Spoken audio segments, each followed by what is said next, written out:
Alright, so for this video reaction, we watched a video on immigration. The name of the video was What If You Were an Immigrant? The speaker was Ben Hugh. And he had a pretty interesting story. He was an immigrant himself. He came to the U.S. in 1994. He was 14. And he had interesting opinions and a lot of relatable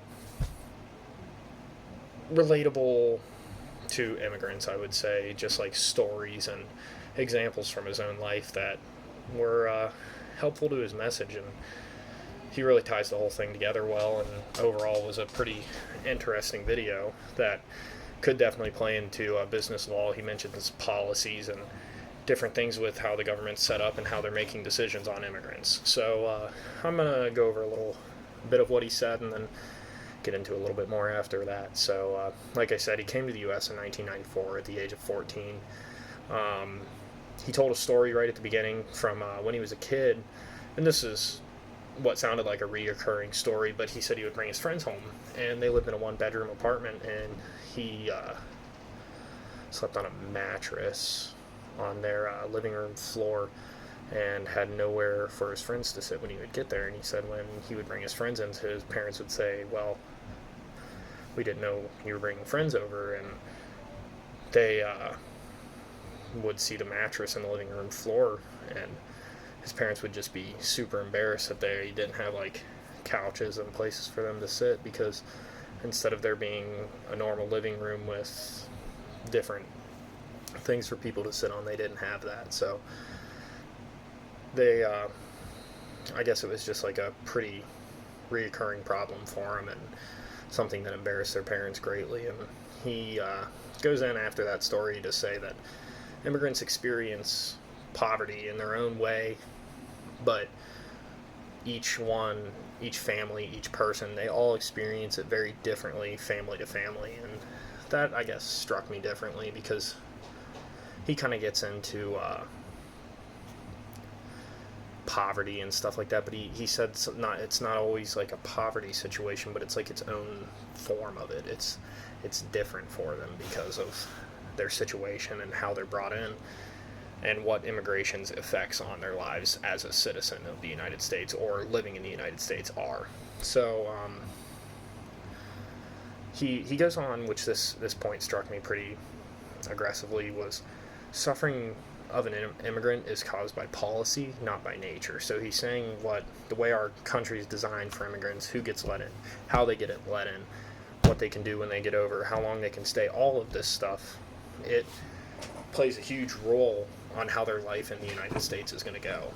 And it's kind of sad when you think about it that all these people are trying to immigrate to the United States. Not all of them get let in. Most of them probably don't get let in. He didn't give any specific stats on that, but it's sad to think that the thing that's causing them the most problems is the policy that is set in place in the United States, not the nature of the United States. He goes over a couple acts after that, things that were just, blatantly obvious problems in the past, like the Chinese Exclusion Act, which until like the 1960s, he says people like himself who look Chinese were not allowed in the United States. And then he mentions one in Arizona and all this stuff. But then he goes into kind of why people might think the way they do in the United States. And the time that he gave this TED Talk was around the Boston Marathon, which were done by two immigrants. And he says, what was their race? What was their religion? All these different things. But he says it doesn't matter, because the only thing that was going to be brought up was the fact that they were immigrants. So, but he does go on to say, is race plays a part in immigration. You get in based off your race. You don't get in based off your race. There's policies that used to block Eastern Europeans from getting into the United States. All of these different aspects that just continuously block people from being allowed into the United States. He says one weird thing that he doesn't know why it happens, but he says more than 1/3 of technology startups, like technology companies, their startups in the United States have an immigrant as part of the startup. He says, I don't know why this happens, but it's an interesting thing to think about. If all of these different companies are using immigrants, clearly there's a purpose to having them here. Clearly, and this is just one tiny reason that they should be in the United States, but just that 1/3 of all technology startups in the United States have an immigrant involved in their core startup team. That's pretty interesting.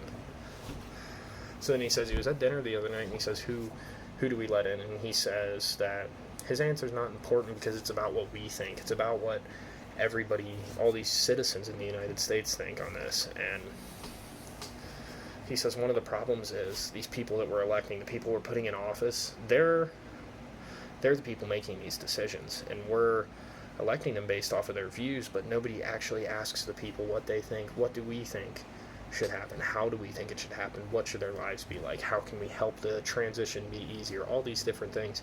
He brings up how it's easier to ship a box of bananas across the world than it is to reunite a kid with their parents across seas because of immigration policies.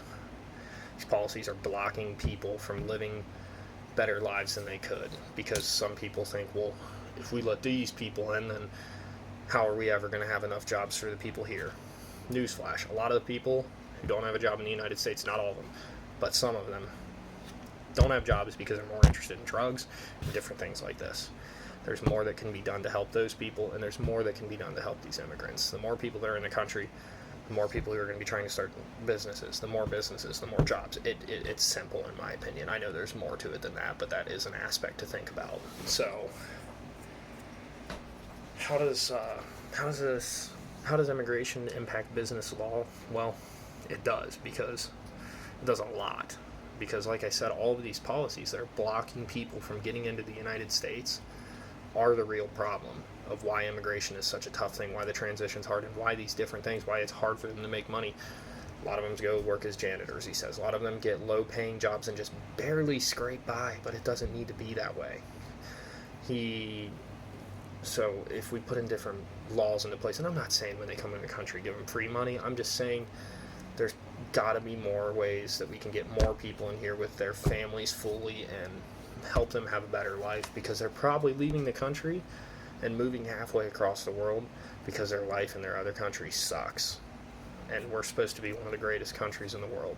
So why don't we start acting like that and including other people than natural-born United States citizens? So how does this change how I manage a business? That one's a little bit tougher. I would love to hire immigrants, especially if they're trained, especially not if they're trained. If nobody gives people a chance to work and prove themselves that they're hard workers, that they're here to make a living, then how are they ever going to get a job? So I guess when it comes to managing a business, for me, it's how I hire, who I hire, and is it bad to consider an immigrant? And I think the answer to that question is no. But overall, it was a very interesting video. It was cool to hear his first-hand experiences like we did. Thank you.